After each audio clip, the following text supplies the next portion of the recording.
Iran জুড়ে বিক্ষোভ দ্রুত ছড়িয়ে পড়ছে। গত মাসে তেহরানে শুরু হওয়া এ বিক্ষোভ ইতিমধ্যে দেশটির ৩১ প্রদেশের সবকটিতেই ছড়িয়ে পড়েছে। চলমান বিক্ষোভে শুধুমাত্র রাজধানী তেহরানেই এক রাতে ২০০ জনের বেশি বিক্ষোভকারী নিহত হয়েছে বলে দাবি করেছে যুক্তরাষ্ট্রের প্রভাবশালী সাময়িকী টাইম ম্যাগাজিন। গত বৃহস্পতিবার রাতে আন্দোলন তীব্র হয়। এ সময় বিক্ষোভকারীরা সহিংস হয়ে ওঠেন। এর জবাবে নিরাপত্তা বাহিনী ব্যাপক গুলি ছোড়ে।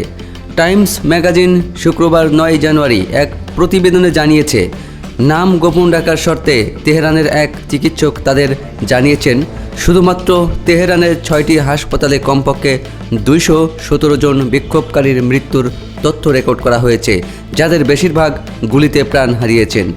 সাময়িকীটি বলেছে, যদি মৃত্যুর তথ্য নিশ্চিত হয় তাহলে ধারণা করা যায় ইরান সরকার বিক্ষোভকারীদের দমনে কঠোর অবস্থান নিয়েছে। এর সঙ্গে একটি যুক্তরাষ্ট্রের প্রেসিডেন্ট ডোনাল্ড ট্রাম্পের সতর্কতাকে উপেক্ষা করা হবে। তিনি হুমকি দিয়েছিলেন, ইরান যদি বিক্ষোভকারীদের হত্যা করে তাহলে খামেনির সরকারকে চড়া মূল্য দিতে হবে। বৃহস্পতিবার রাতের তীব্র আন্দোলনের পর শুক্রবার রাতেও হাজার হাজার মানুষ তেহরান সহ অন্যান্য জায়গায় জড়ো হয়েছেন। ওই চিকিৎসক টাইমস ম্যাগাজিনকে বলেছেন, শুক্রবার হাসপাতাল থেকে এসব মরদেহ সরিয়ে ফেলা হয়েছে।